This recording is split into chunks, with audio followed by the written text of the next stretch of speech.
story of how God was seeking a bride for his son. Each book is different from every other book. I'm trying to give you the keys for you to unlock it for yourself.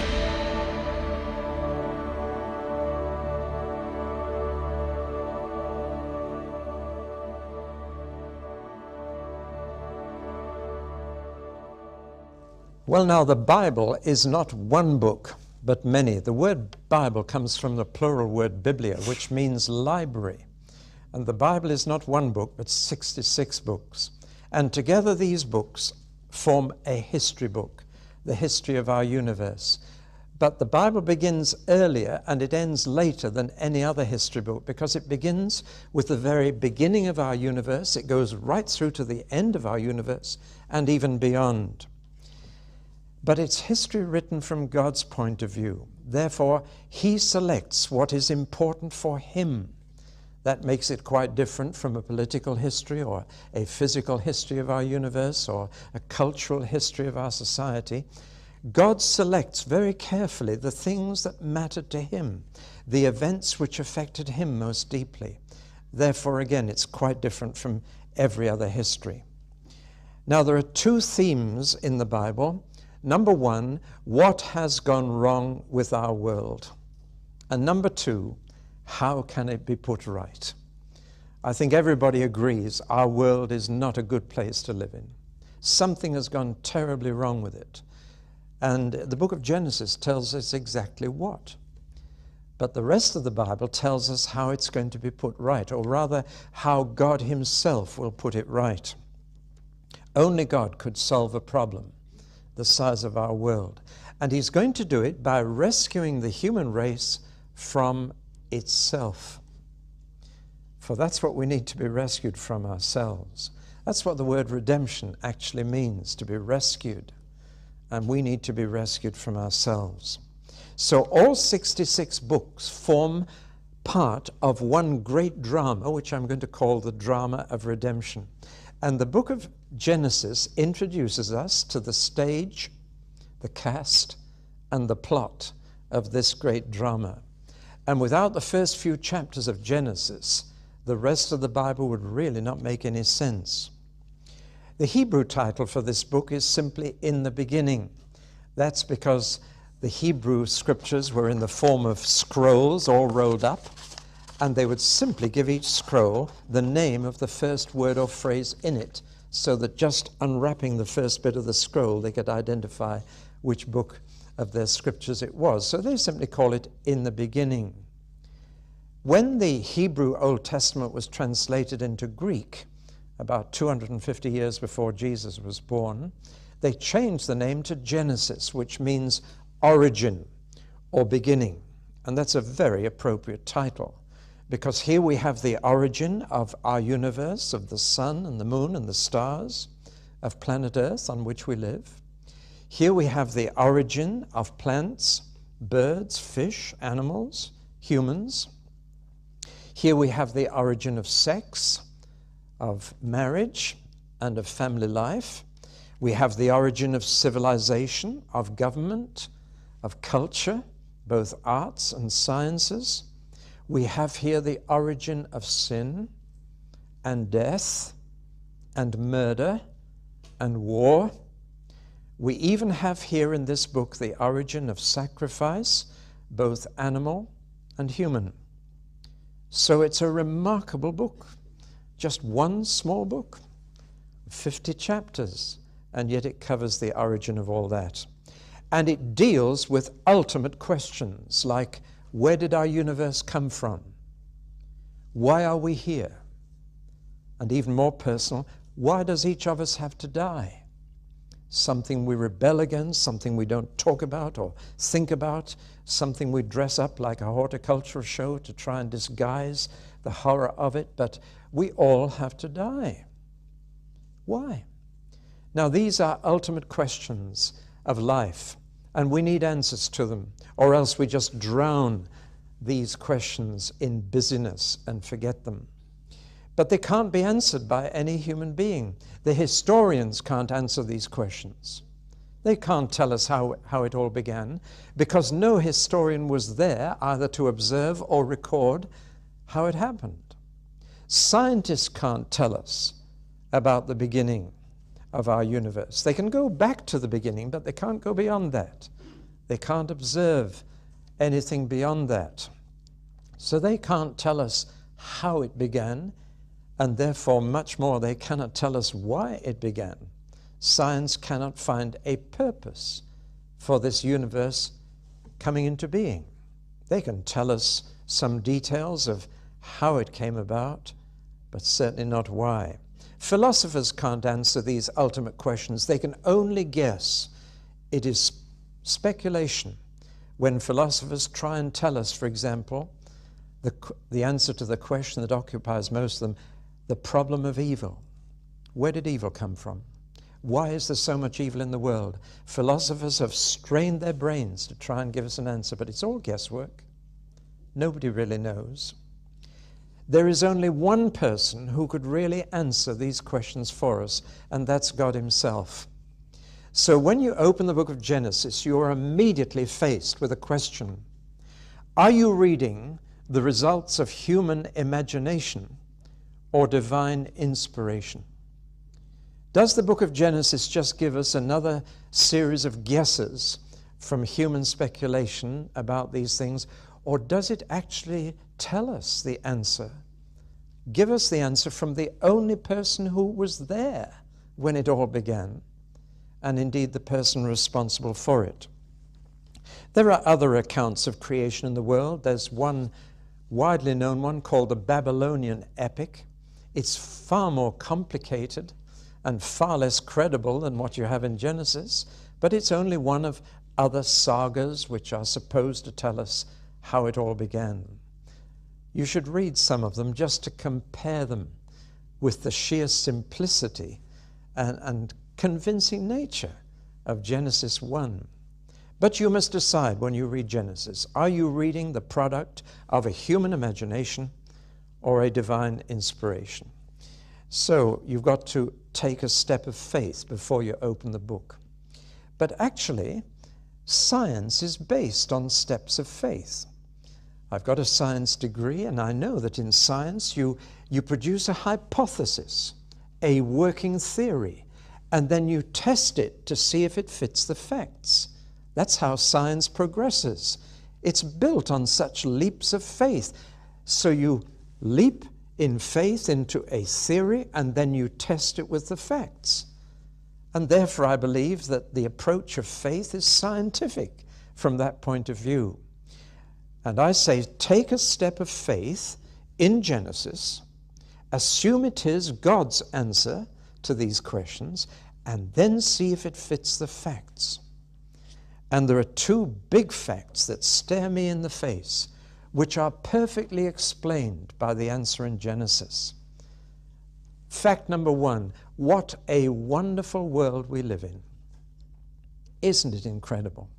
The universe is amazing, but this planet is the most interesting thing in the universe. It's got more variety in it, it's got life in it.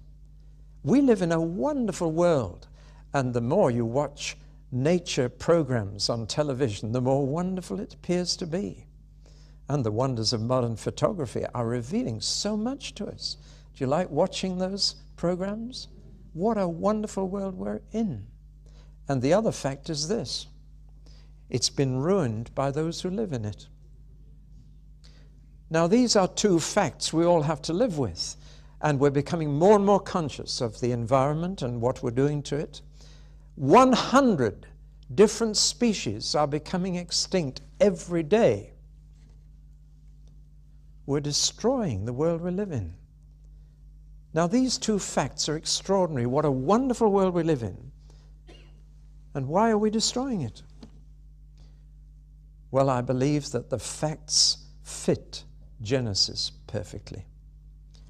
And I believe it's a scientific approach. Now, let's look at the place of Genesis in the Bible. It's not just the first book in the Bible, it's the foundational book for the whole Bible. Most, if not all, biblical truths are here in the book of Genesis in essence.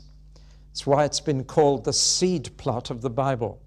The seeds of Genesis come to fruition later in the Bible, but they're all there in embryo. This book is in fact the key that unlocks the rest of the Bible. Have you ever wondered what the Bible would be like if it began with Exodus instead of Genesis? Supposing this book was missing. I think as soon as you began to read the Bible without it, you'd say, well, I'm not interested in a bunch of Jewish slaves in Egypt. Why should I study their history and religion? Only if you had a particular academic interest in it would you read any further. But because Genesis is there, you're reading about yourself, about your life. You understand what makes you tick and why you can't be a better person and the person you wish to be in your best moments. Have you ever wondered why life is such a moral struggle? Most people want to be better than they are, but fail. Why? Well, Exodus wouldn't help you to understand that. Genesis does. Because you're reading about your ancestor, a man called Adam. And when you read about him, it's like looking in a mirror and seeing yourself. The Old Testament is built on the book of Genesis. There are many references all the way through the Old Testament to people like Adam and Noah and Abraham and Jacob, who changed his name to Israel. The whole of the Old Testament builds on the book of Genesis. But it's the New Testament that builds on it even more. Surprisingly, Genesis is more quoted in the New than in the Old Testament. Would you believe it? All the first 6 chapters, 1, 2, 3, 4, 5, 6, are all quoted in detail in the New Testament. All the major writers of the New Testament, 8 of them, all refer to the book of Genesis. And Jesus himself did, of course. For Christians, Jesus' attitude to Genesis settles all questions. Because if we follow Jesus, then we trust him, we believe he spoke the truth, and it's interesting that Jesus regarded all the characters of Genesis as real historical figures, not legends. He regarded Noah and the flood as an historical event. And if Jesus did, then I do. Whatever other difficulties there may be, and we'll look at them as we go along. Nevertheless, if Noah was real for Jesus, then he's real for me. Not only that, but Jesus claimed to be on personal acquaintance terms with Abraham. And he said, before Abraham was born, I am. And he was glad to meet me. And the Jews listened to Jesus saying this and said, you're not 50 years old and you claim to know Abraham. But Jesus is saying, I was there. I was there. Do you trust Jesus? Then that's the truth. So Jesus was constantly endorsing the book of Genesis. When he was asked about divorce and remarriage, what did he do? He took them right back to Genesis chapter 2 and said, you'll find the answer right there. So you can see that the book of Genesis really underlies the whole Bible. It provides the key to the rest. Without it, the rest would not make sense. To give you just one example, you will not understand the cross without the book of Genesis. Would you believe it? Because Paul says this is what happened at the cross. Just as one man's disobedience brought death to the human race, one man's obedience brings life. Now that's the heart of the cross. But it's talking about Genesis chapter 3. So I think I've established my case. Therefore, if you don't believe the book of Genesis, you can't rely on the rest of the Bible. If Genesis is proved mistaken, then the rest of the Bible is shaken. If Genesis is not true, then chance is our creator, and the brute beasts are our ancestors. If Genesis is not true. And therefore, it is not surprising that this book has been more under attack than any other book in the entire Bible. There are two prongs to the attack. One is scientific, and we're all aware of some of the problems there. I'm not going to have time to deal with them all in full, but we'll refer to them. And there are other tapes that have been made and videos that deal with them more fully. But we have to be aware of them, especially young people are aware of what they've been told in school, in biology classes, and they come with that background to read Genesis, and they have real problems, and we must be honest about them. For example, science has questioned the order of creation, the speed of creation, and the method of creation.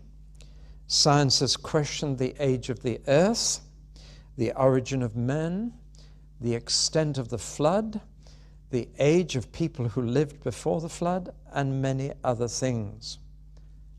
But behind that attack, I believe there is a satanic attack. The devil hates two books in the Bible, Genesis and Revelation. And he hates the first chapters of Genesis and the last chapters of Revelation, particularly because the one describes his entrance into our world, and the other describes his undignified exit from our world. And so he likes to keep people out of the early chapters of Genesis and the later chapters of Revelation. He wants to persuade you that Genesis is myth and Revelation is mystery, so that you leave them alone. Because he knows perfectly well that if you can destroy people's faith in Genesis, then you have, in fact, destroyed the foundation of the whole Bible. So it is not surprising that there's been such a lot of argument about Genesis. If you distrust this book, you tend to discard the rest. Now, how did Genesis come to be written? It's one of 5 books which form a unit, not so much in our Bible, but in Jewish scripture most certainly. These 5 books form together the Pentateuch. Penta means 5. There's a big 5-sided building in Washington, D.C. called the Pentagon. Well, it's the same word, Pentateuch, the 5 books. And they are often called by Jews the Torah, which means instruction. And they believe that these 5 books together form the Maker's instructions.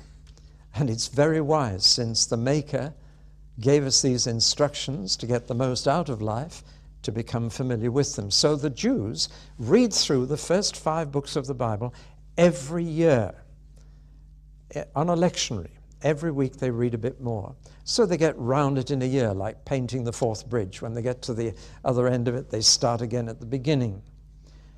And it is their weekly lectionary.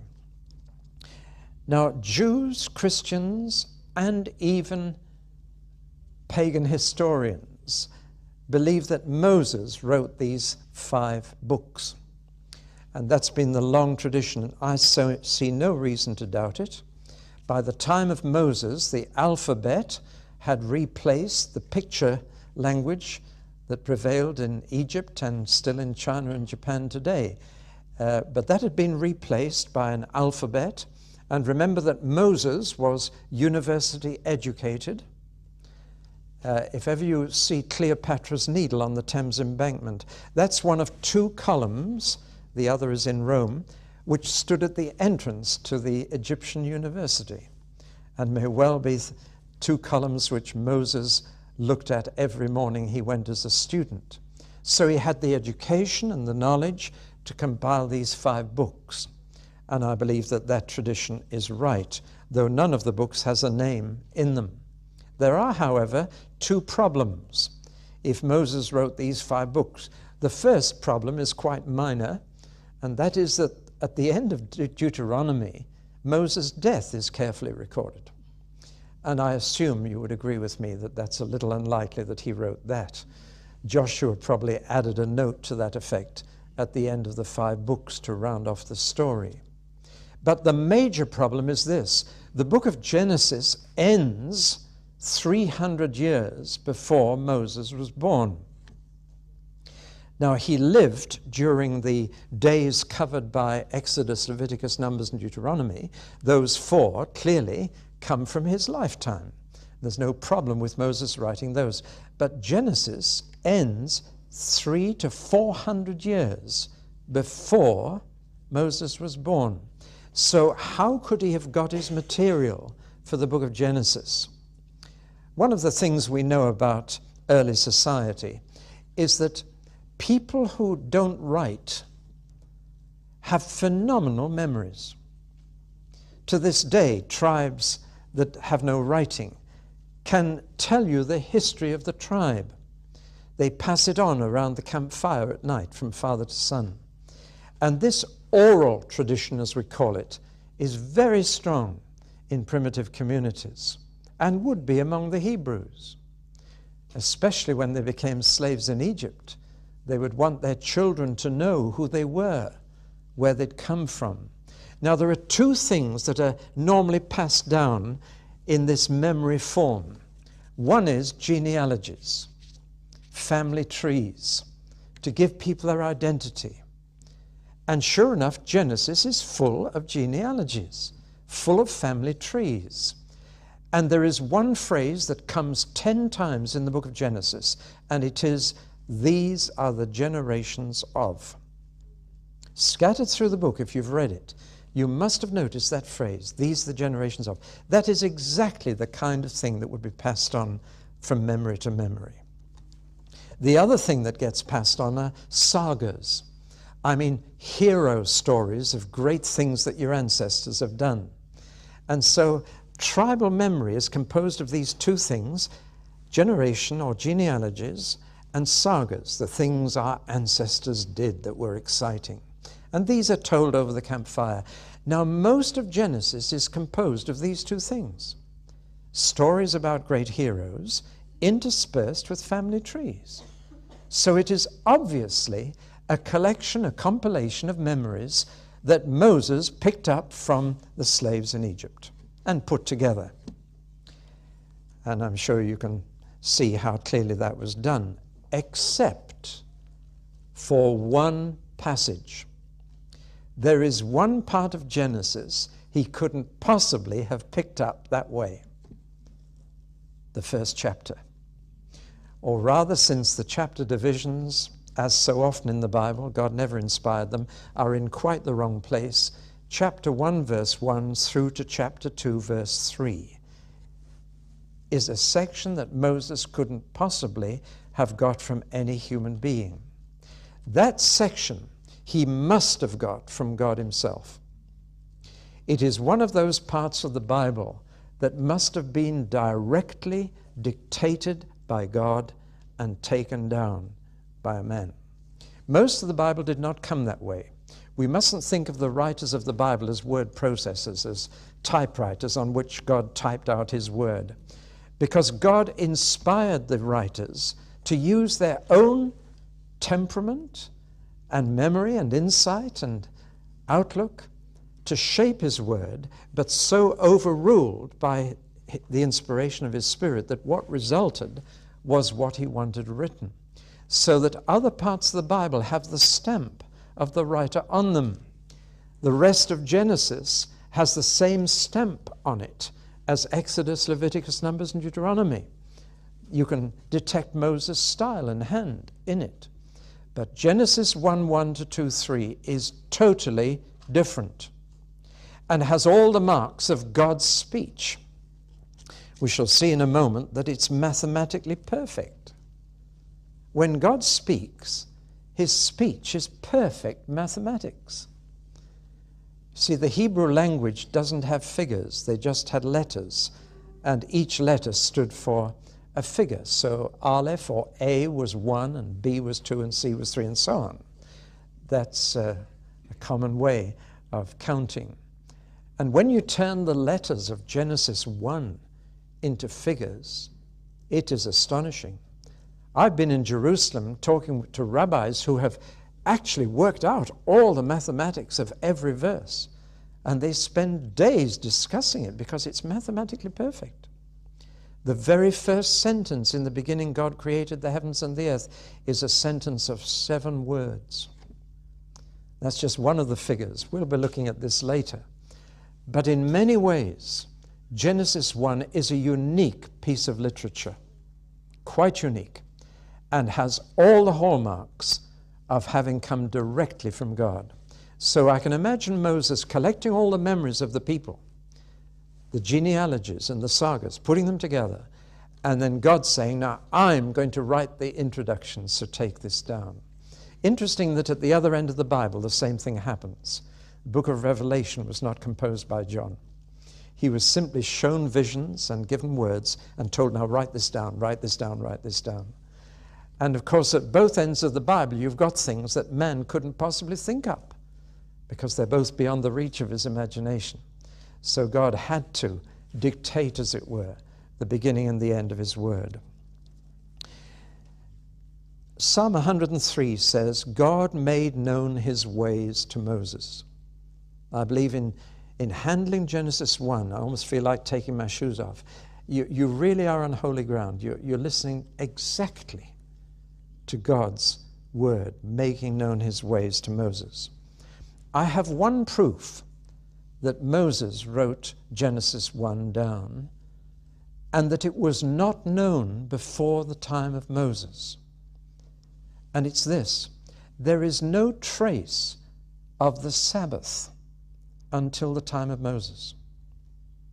There is no trace of Adam or Noah or Abraham or Isaac or Jacob taking a day off every week. Indeed, there is no trace of the week. Everything is in months by the moon and years by the sun.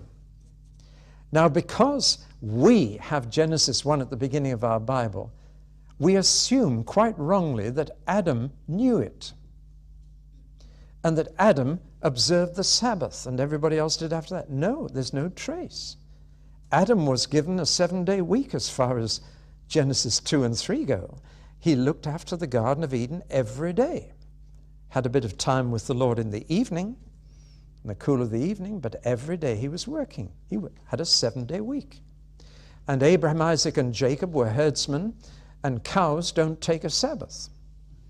I know that. I used to get up at 4 every morning to milk 90 cows, and I wish they did take a Sabbath, but they didn't.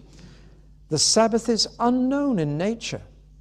It was through Moses that God revealed that he'd made the world in 6 days and taken a day off on the 7th. It is from then on that the Sabbath becomes a feature of life. And indeed, when Moses gave the commandment to remember the Sabbath day, he added the explanation, because God created the world. As if this is new knowledge to them, as if he just told them. So that is a proof that Genesis 1 was dictated to Moses and was not known before his day. There are 1 and 2 other indications of that as well. So we turn at last to the book itself and to this amazing chapter with which it opens. We're going to spend quite a lot of time in the chapter.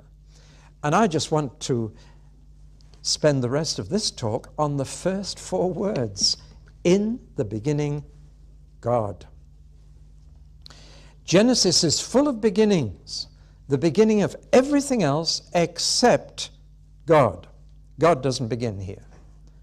And that's a very important point. God is already there when the Bible opens. He was already there when the universe came to be. He has always been there. You see, there has to be an eternal something or an eternal someone who was always there in order to bring our universe into being. Because nothing never turns into something by itself. Am I stretching you a bit? It's a bit of philosophy for you, a bit of homespun philosophy. But nothing ever becomes something by itself. There has to be a cause. And that cause is either an eternal something or an eternal someone. And the Bible begins by saying it was an eternal someone. And therefore the schoolboy's question, who made God, is nonsense. That's like asking, can you have a square circle? Or can you fry ice? It's nonsense, because it's asking an incompatible question.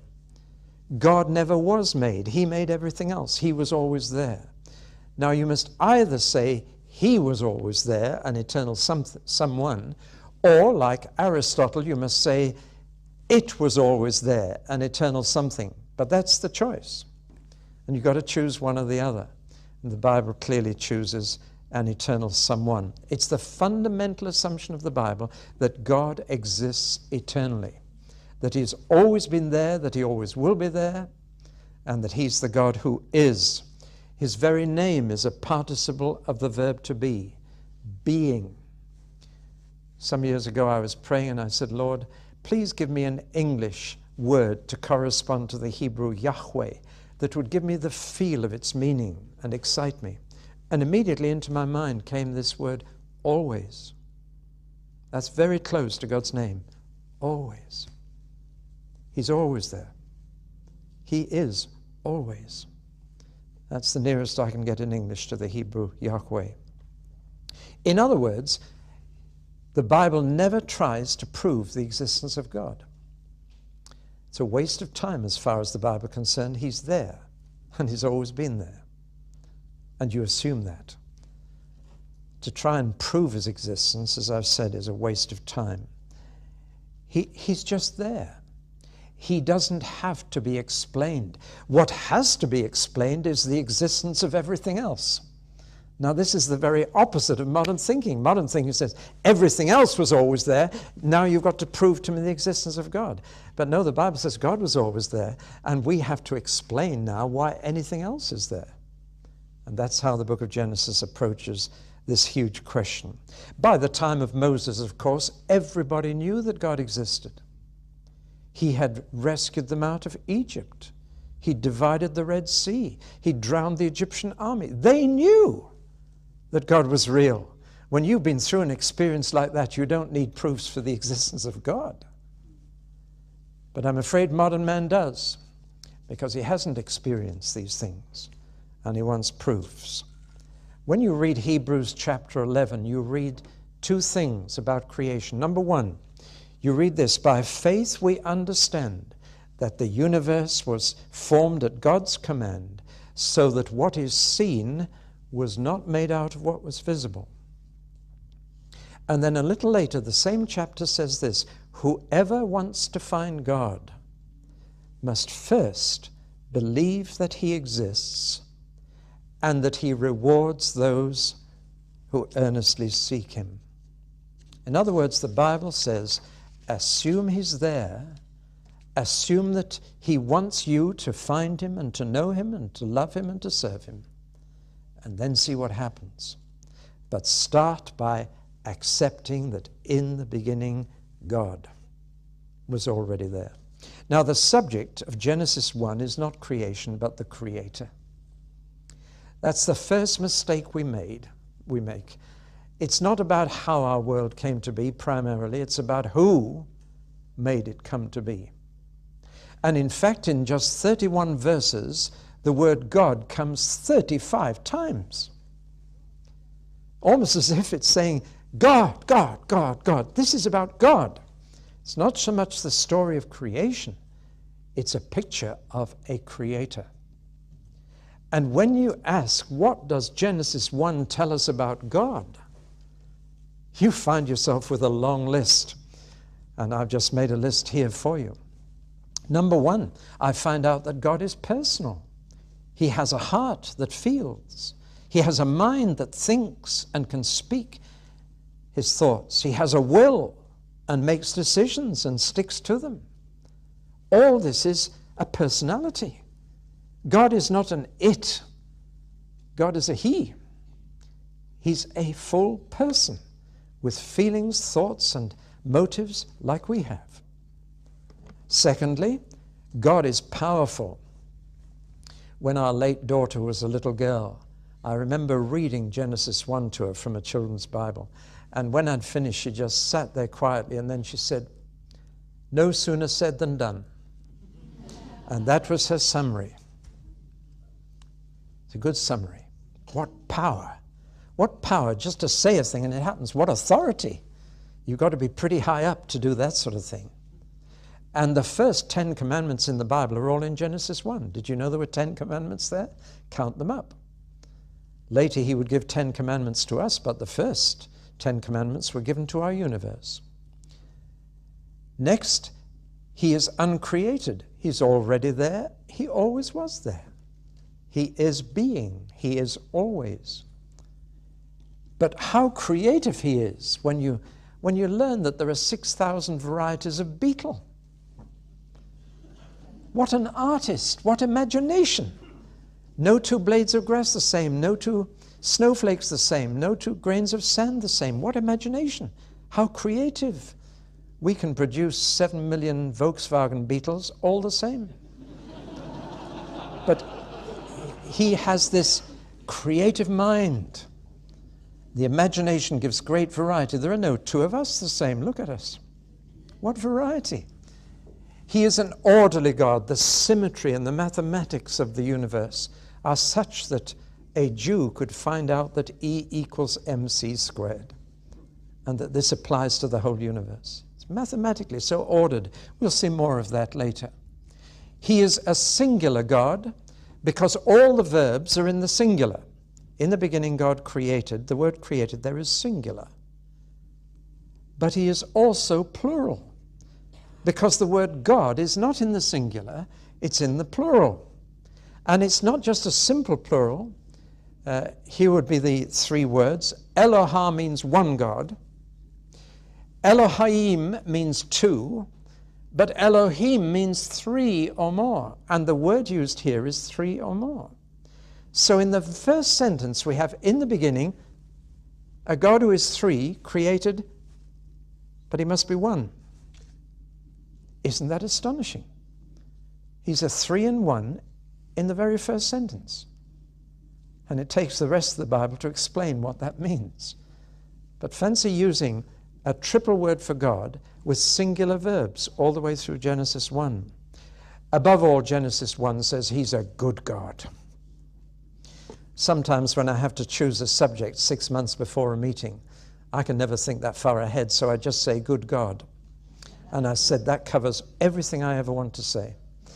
And twice now, posters have appeared with a horrible picture of me on them, and then good God above.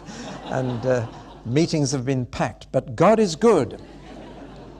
And therefore, everything he makes is good because he is good. That's the message of Genesis. Be under no mistake about this. Evil is not God's creation.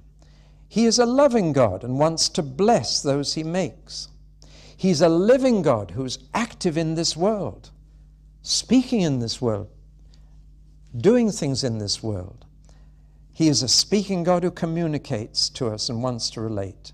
He's a God who is like us. If we are made in his image, he must be like us, as well as we must be like him. And yet he's a God who's unlike us, because the one thing we can't do is create. We can make things out of something else, but we can't create things from nothing. We cannot speak, and there it is. So he's unlike us. Well, finally, I want to finish this talk by pointing out that God is never identified with his creation. There is a distinction between creator and creation from the beginning of the Bible, and we must never get those confused. The New Age is confusing them now. The creator is separate from his creation. He can take a day off and be quite apart from all that he has made. We must never identify him with what he has made. To worship his creation is idolatry. To worship the Creator is the truth. And in the next talk, we'll look at some of the other implications of this amazing first chapter of Genesis 1.